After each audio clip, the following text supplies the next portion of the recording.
भक्ति शब्दों में नहीं बसती, वह तो हृदय से निकलकर वाणी में बहती है। और जब वाणी में वेद पुराणों की गूंज जुड़ जाए तो हर श्रोता के लिए वह ध्यान बन जाती है। आचार्य जितेंद्र कृष्ण व्यास जी ऐसे ही कथावाचक हैं, जिनकी आवाज में अध्यात्म की गहराई और भक्ति की मिठास दोनों सुनाई देती है। उनकी कथा कोई साधारण कहानी नहीं, वह एक दीपक है जो अंधेरों मनों में रोशनी भर देता है।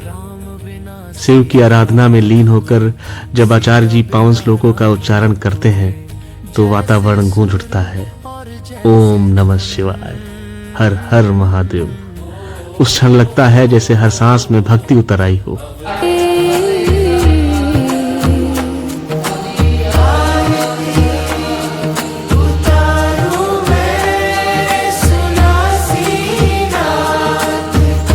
बचपन से ही शास्त्र और पुराण उनके साथी रहे हैं और आज वही अनुभव उनकी वाणी से टपकता है। वे सिखाते हैं सनातन केवल पूजा नहीं, बल्कि सत्य को जीने, करुणा को अपनाने और कर्तव्य निभाने का नाम है। सत्संग की सभा में बैठा हर श्रोता उनकी कथा सुनकर न केवल धर्म को समझता है, बल्कि जीवन जीने की सच्ची दिशा भी पा जाता है।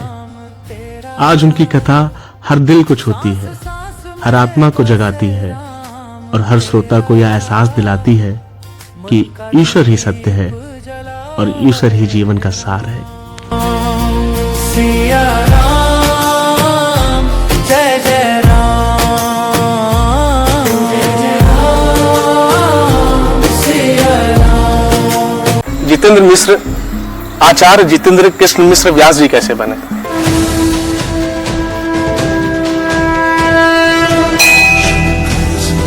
मंदिर या मस्जिद जो धर्म स्थल हैं वो लेटर बॉक्स की तरीके से हैं, परमात्मा तक पहुंचने के उच्चतम साधन है। संप्रदाय से हैं, वैष्णव संप्रदाय से हैं।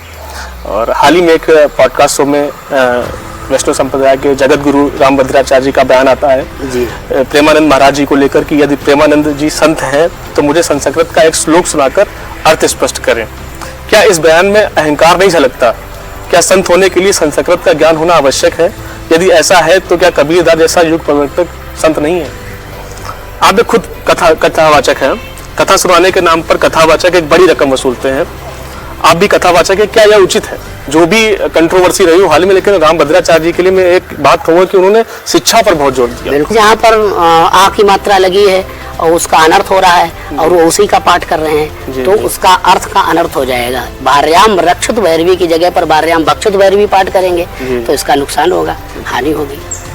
बागेश्वर वाले बाबा धीरेन्द्र शास्त्री जी ने जाति जनगणना को उन्होंने गृह युद्ध बताया।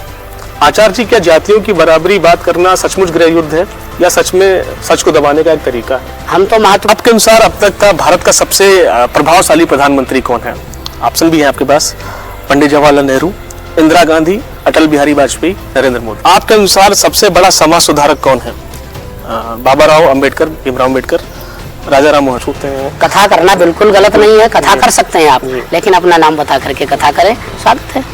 स्वयं अपनी आंखों से टेंट में बैठे हुए रामलला को देखा।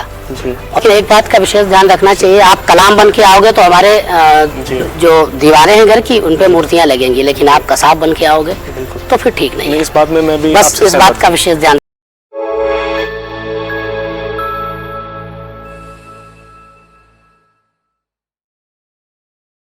सारा जग है प्रेरणा, प्रभाव सिर्फ राम है। अभिवादन स्वीकार कीजिए, मैं हूं आपका अमित और आपने देखना शुरू कर दिया है मिट्टी और मैं।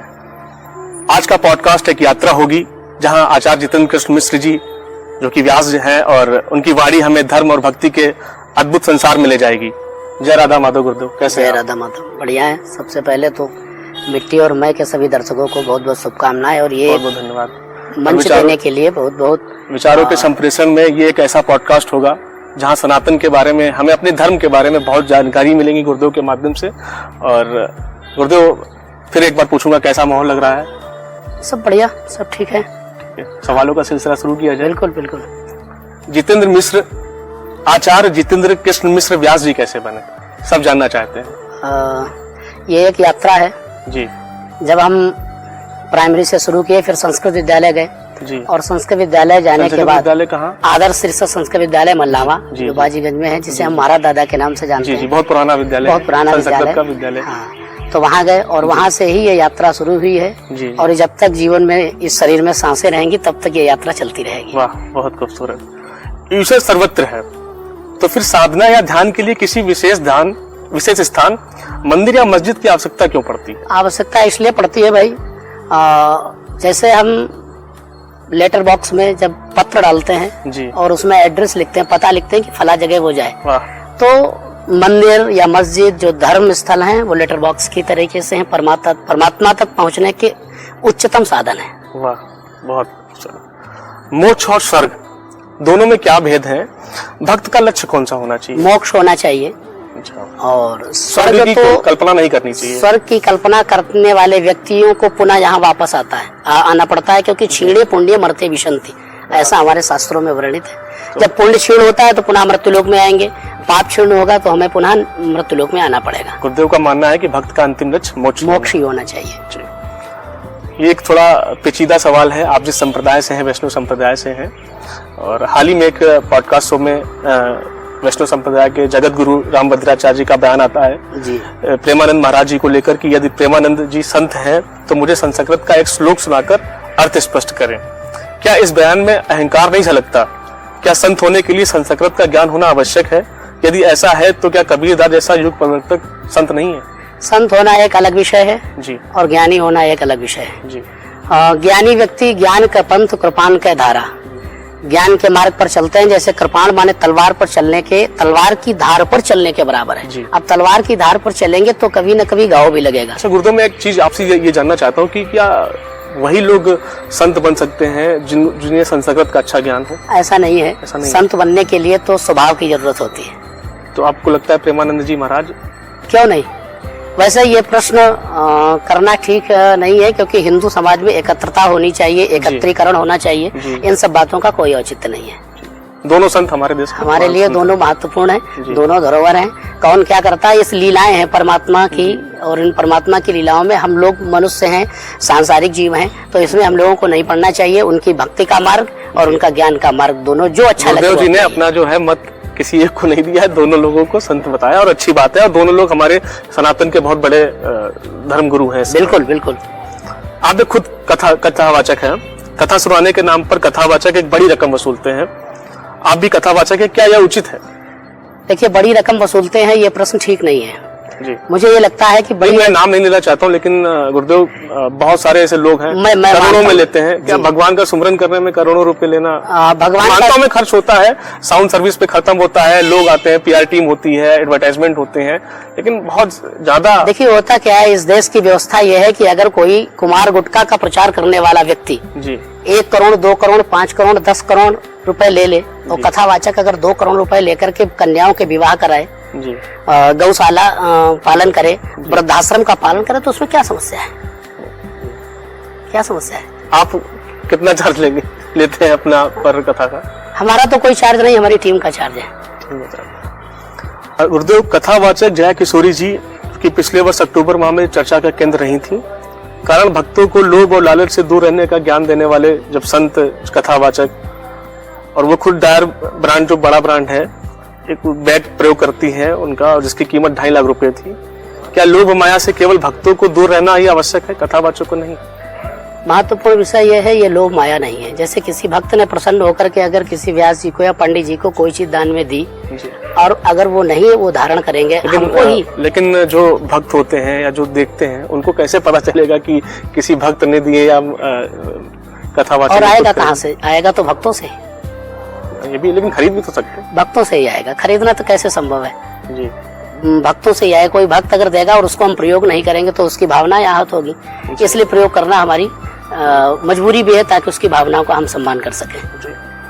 गुरु जी, रामभद्राचार्य जी ने कहा कि कुछ ब्राह्मण जैसे उपाध्याय, चौबे, त्रिगुणाई, दीक्षित और पाठक को नीच और अधम इसलिए माना गया है, वो मानते हैं क्योंकि उन्होंने विद्यार्थियों को पैसा लेकर पढ़ाया। आपका इस पर क्या मत है, और आधुनिक शिक्षा और अध्यापन में नैतिकता के संदर्भ में से कैसे समझा जाए? सबसे महत्वपूर्ण विषय यह है, जगत गुरु जी ने जो कहा है वो उनका अपना मंतव्य रहा होगा, लेकिन कोई भी नीच नहीं होता, कोई भी अदम नहीं होता। और रही बात शिक्षा की, तो शिक्षा की व्यवस्था को हमारे यहाँ पुरातन काल से, जब इंग्लैंड में, ब्रिटेन में एक भी कॉन्वेंट स्कूल नहीं था, तो हमारे यहाँ 10,000 से ज्यादा गुरुकुल थे। लेकिन रामभद्राचार्य ने बड़ा अच्छा काम किया, वो चित्रकूट में एक दिव्यांगों के लिए चला रहे। मैं जो भी कंट्रोवर्सी रही हूँ हाल में, लेकिन रामभद्राचार्य जी के लिए मैं एक बात कहूंगा कि उन्होंने शिक्षा पर बहुत जोर दिया। बिल्कुल, क्यों नहीं। जो कि आज के, जैसे कि मैं नाम ले लूंगा, बहुत संत ऐसे होते हैं, कथावाचक होते हैं, जिनको कोई संस्कृत का ज्ञान नहीं है, धर्म का ज्ञान नहीं है, वेदों का ज्ञान नहीं, लेकिन वो कथावाचक है, अच्छा पैसा कमा रहे हैं। आदरणीय श्री रामभद्राचार्य जी ने इसीलिए कहा था, उनका इसी पर टिप्पणी है, इसीलिए कहा था कि संस्कृत पढ़ करके ही कथावाचक बनना चाहिए, संस्कृत पढ़ करके ही उपदेश करना चाहिए। नहीं तो बात वही हो जाती, गोस्वामी तुलसीदास जी कहते हैं, पर उपदेश कुशल बहुतेरे और जे आचरहि ते नर न घनेरे। मतलब जो भी कथावाचक है या जो भी संत है, अगर वो उपदेश दे रहा है, संत नहीं, कथावाचक, जो भी कथावाचक है वो अगर उपदेश दे रहा है, तो उससे सारे वेदों का कम से कम ज्ञान तो होना ही चाहिए। ज्ञान तो होना चाहिए, सब चीजों का ज्ञान होना चाहिए। ये नहीं कि जहाँ पर आ की मात्रा लगी है और उसका अनर्थ हो रहा है और वो उसी का पाठ कर रहे हैं, तो उसका अर्थ का अनर्थ हो जाएगा। भार्याम रक्षित भैरवी की जगह पर भार्याम भक्षित भैरवी पाठ करेंगे तो इसका नुकसान होगा, हानि होगी। बागेश्वर वाले बाबा धीरेन्द्र शास्त्री जी ने जाति जनगणना को उन्होंने गृह युद्ध बताया। आचार्य जी, क्या जातियों की बराबरी बात करना सचमुच गृह युद्ध है या सच में सच को दबाने का एक तरीका है? हम तो महत्वपूर्ण विषय एक ही बात कहेंगे, जाति पात की करो विदाई, हम सब हिंदू भाई भाई, यही हमारे लिए महत्वपूर्ण है। सनातन को मजबूत करने के लिए तो हमें ये सूत्र अपनाना पड़ेगा। ये धीरेन्द्र शास्त्री जी ने भी एक यात्रा भी निकाली थी इसके लिए। जी, चल रही है। जी, चल रही है। बड़ा अच्छा उन्होंने एक निकाला था विजन है। ये एक अच्छी शुरुआत है और ये सभी को आगे बढ़ के आना चाहिए। जी। क्रिकेट देखते हैं आप? जी। पहलगाम हमले के बाद जहां हर भारतीयों में रोष है, सब में रोष है, सबने अपना गुस्सा जाहिर किया, वहां पाकिस्तान के साथ क्रिकेट खेलना कितना उचित है? क्योंकि जब यह पॉडकास्ट लाइव होगा उसके 1 घंटे बाद भारत पाकिस्तान का भिड़ंत होगी और सब अपने घरों में देखेंगे भी। बिल्कुल नहीं होना चाहिए, नहीं होना चाहिए, नहीं होना चाहिए। इसमें गवर्नमेंट को भी थोड़ा हस्तक्षेप करना चाहिए। हाँ, बिल्कुल नहीं होना चाहिए। खेल अपनी जगह है और युद्ध का खेल अपनी जगह, ये अलग जगह है। दोनों का मैदान अलग है, दोनों की स्थितियां परिस्थितियां अलग हैं। सामने रह करके आप बात कर सकते हैं, लेकिन पीठ पीछे अगर चाकू घोंप रहे हैं तो ये ठीक नहीं है। गुरुजी, हिंदू धर्म में भक्ति, ज्ञान और धर्म का आदर्श तो सभी को बराबर बताता है, लेकिन आज भी समाज में जाति के नाम पर भेदभाव और पुरानी प्रथाएं प्रचलित है। आप बताइए, क्या सनातन धर्म में इस असमानता का कोई औचित्य है या सिर्फ हमारी समझ और अभ्यास की कमी है? कोई औचित्य नहीं है जी, बशर्ते इस पर ध्यान देने की आवश्यकता है। सभी को भक्ति करने का अधिकार है। रामचरितमानस में राम जी स्वयं कहते हैं, क्योंकि अभी जैसे मैंने जो इटावा में जो घटना हुई थी उस पे आपका क्या मत था? क्या वो सही हुआ था? देखिए, कथा करना गलत नहीं है, लेकिन नाम छुपाना, हाँ, नाम छुपाना ये गलत है। क्योंकि क्या होता है कि जैसे जो कथा करता है पूजनीय होता है, लोग उसके पैर छूते हैं। कथा करना बिल्कुल गलत नहीं है, कथा कर सकते हैं आप, लेकिन अपना नाम बता करके कथा करें, स्वागत है। इसमें बुराई क्या है? और क्या? आप जैसे मेरा नाम अमित है तो मैं अमित के नाम से करूंगा, मेरा नाम कुछ है आप जो प्रचलित है उस नाम से करूंगा। बिल्कुल, मैं छुपाऊंगा नहीं एटलीस्ट। मैं तो पहले से भी कह चुका हूँ कि कोई ऐसा व्यक्ति हो जो हमें कथा सुना सके और ब्राह्मणेतर हो, ब्राह्मणेतर हो अर्थात ब्राह्मण न हो, तो मैं उसे कथा कराऊंगा, लेकिन बात यह है मैं संतुष्ट कर सके। स्वागत है, आए हमको कथा सुनाए, मैं कथा सुनूंगा, मैं कथा कराऊंगा, ये घोषणा है आपके चैनल से। जी बिल्कुल। इस्लाम कहता है कि हर आत्मा को आखिरकार अल्लाह के पास लौटना है, और हिंदू धर्म कहता है आत्मा अमर है और मोक्ष परम लक्ष्य है। क्या दोनों विचारधाराएं एक ही सत्य की ओर इशारा नहीं करती? सत्य एक ही ओर है, बस समझ की आवश्यकता है। तरीके अलग बिल्कुल सही है, दोनों एक ही चीज है, बस समझने की आवश्यकता है। मैंने जितना पढ़ा है, जितना स्टडी किया है कि सारे धर्म, सारे संप्रदाय सब एक ईश्वर में विश्वास करते हैं और सबका मानना है कि मोक्ष ही अंतिम सत्य है। तो सबकी विचारधारा एक है, बस हमारे तरीके अलग अलग है। हम लोग जो हिंदू समाज है वो कहता है शैशव में बताया धराधाम सत्य है, जवानी में बताया अर्थ काम सत्य है, और जब पिंजड़े का पंछी उड़ा तो बताया कि राम नाम सत्य है। और ये एक बहुत अच्छा सवाल है कि गुरुजी, जब अयोध्या में 22 जनवरी को रामलला जब विराजमान हुए, आपने पहली बार जब बाल श्री राम जी को जो उनकी प्रतिमा है जब उनको देखा, तो आपके भीतर कौन सा ऐसा पल उत्पन्न हुआ जिससे न केवल आंखों में आंसू ला दिया बल्कि पूरे हृदय को भक्ति और श्रद्धा से भर दिया? क्या महसूस हुआ? बहुत ही अद्भुत। हमारे 500 वर्षों से जो साधना चल रही थी हमारे बुजुर्गों हमने की, कई संतों को देखा, हमारी तंबरा को भी देखा, उनकी आंखों में आंसू थे। हमारे बुजुर्गों की, हमारे साधकों की जो साधना चल रही थी 500 वर्षों के बाद आज वो फलीभूत हुई।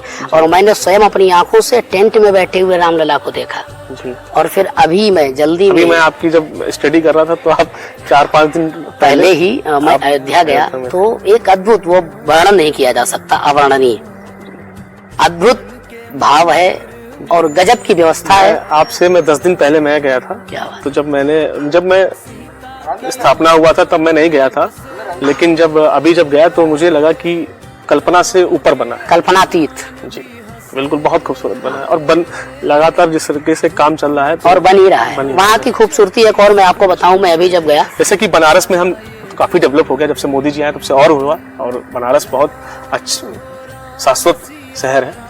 तो जैसे बनारस की गलियों में ना एकदम जब आप जाते हैं, घुसते हैं काशी विश्वनाथ कॉरिडोर में जब आते हैं तो लगता है कि कहीं हम आध्यात्म के शहर में आ गए। और अयोध्या को भी उसी, हालांकि अयोध्या बहुत प्राचीन नगरी है, उसको कहने और हमारे शास्त्रों मैंने अभी एक शब्द आपसे कहा, अवर्णनीय। अवर्णनीय, इसके बाद कोई शब्द नहीं। और मैं अभी जो बात कह रहा था थोड़ी सी अधूरी रह गई।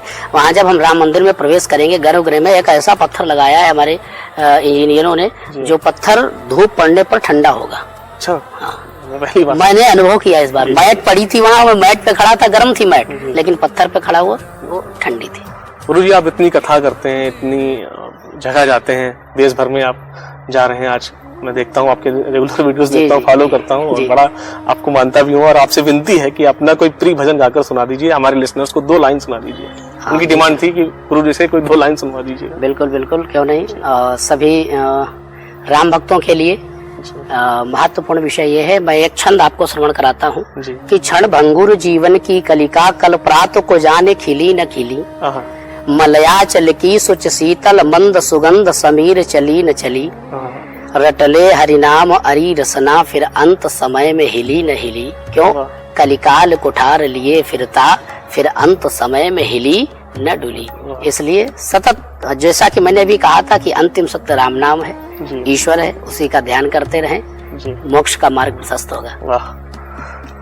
और गुरु जी से बात करते हुए हमें बड़ा अच्छा महसूस हो रहा है। तो पीछे हमारे हनुमान जी हैं और बड़ा कहा अच्छा भी जाता है, थोड़ा समय आपकी बात को काटने का, बिल्कुल, अच्छा काहू को डरना, तुम अच्छा काहू, इस बात का विशेष ध्यान रखना चाहिए। बिल्कुल गुरु जी, ये बहुत मेरा पर्सनल क्वेश्चन था, ये किसी का नहीं था, जो मैं महसूस करता हूँ। मैं और आपसे अच्छा इसका जवाब मुझे कोई दे भी नहीं सकता।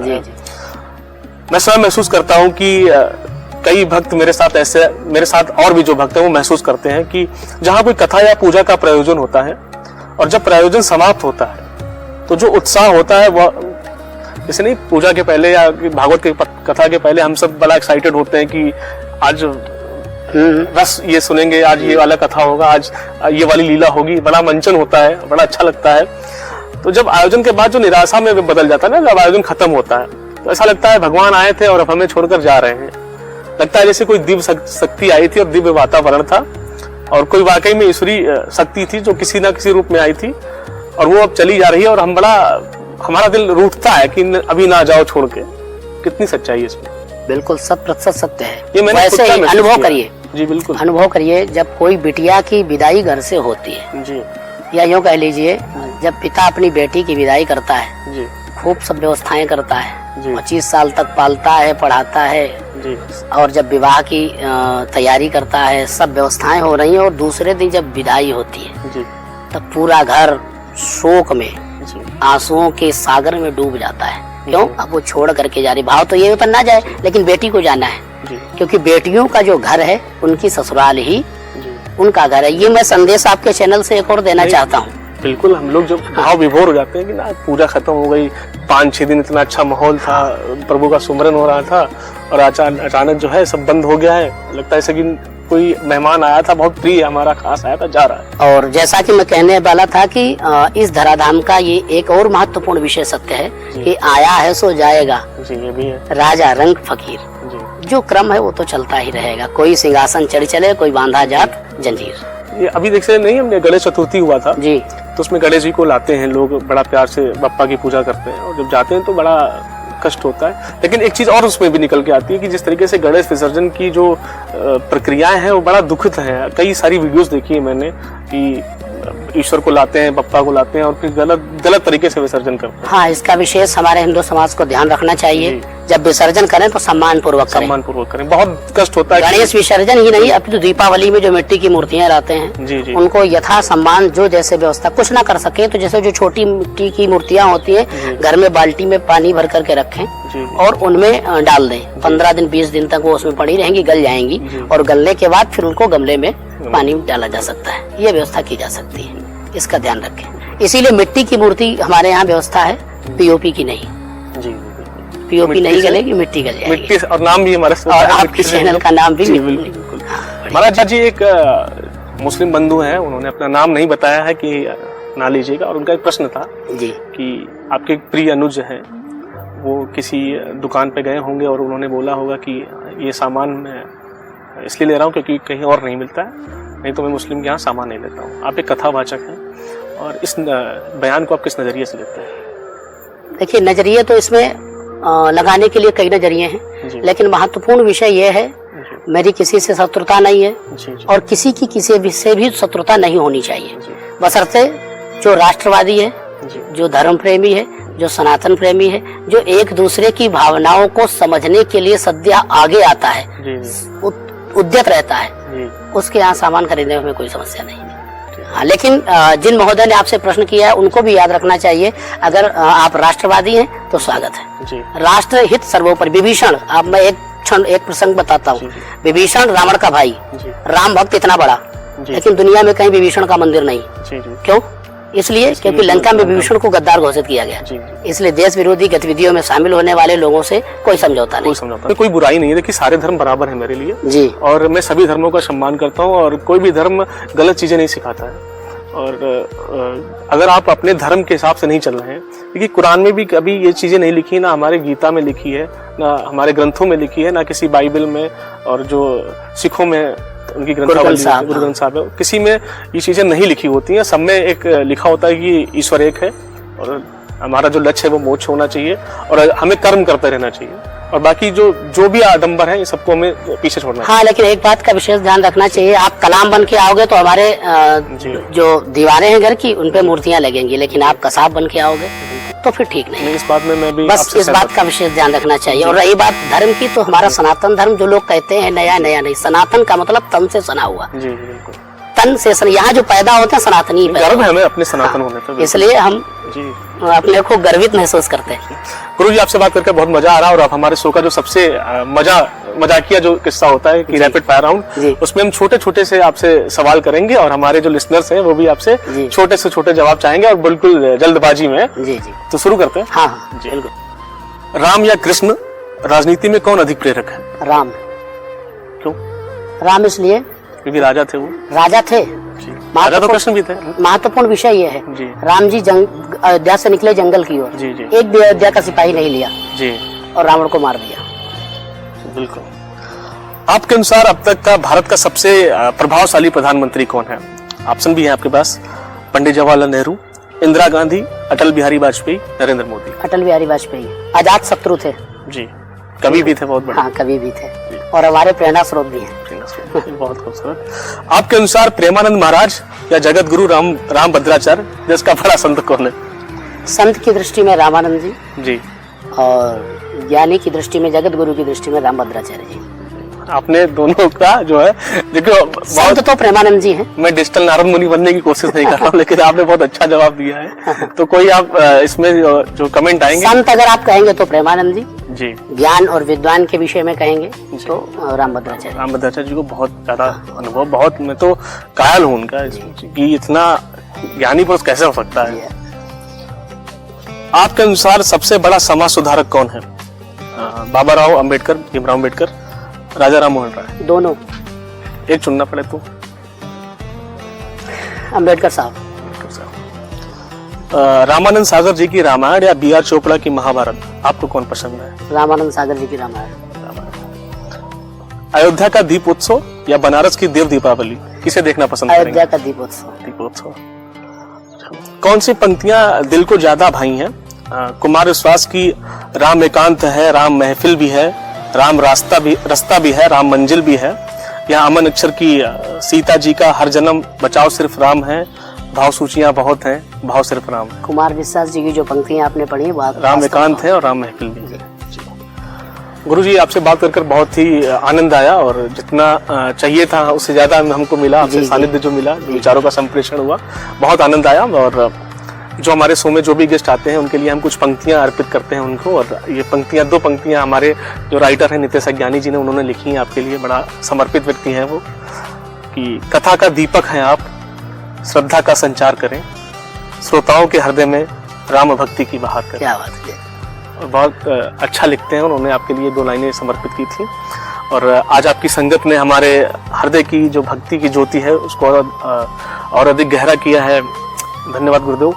और अगले मिलन तक राम के चरणों में श्रद्धा बनी रहे, यही ऐसी कामना है। और गुरुदेव, अगर कोई संदेश राष्ट्र के नाम या सनातन के नाम पे देना चाहते हैं तो जरूर हमारे लिसनर्स को दीजिएगा। मैं 2 बातें कहना चाहता हूँ। सबसे पहले तो अपने युवाओं के लिए जी कि हमारे युवा नशा मुक्त रहें और चरित्रवान रहें। जी नशा मुक्त रहेंगे, चरित्रवान रहेंगे तो स्वाभाविक है, ये स्वाभाविकता है कि उनकी उन्नति होगी, देश की उन्नति होगी। ये 21वीं सदी है, युवाओं की सदी है। स्वामी विवेकानंद जी कहा करते थे, इस देश का युवा 21वीं सदी में अगर चरित्रवान और नशा मुक्त रहेगा तो देश की उन्नति होगी। दूसरी बात, मैं सनातन धर्म के समस्त सभी लोगों से यही कहना चाहूँगा, सभी एक रहें, सभी एक रहें और जाति पात की करो विदाई, हम सब हिंदू भाई भाई।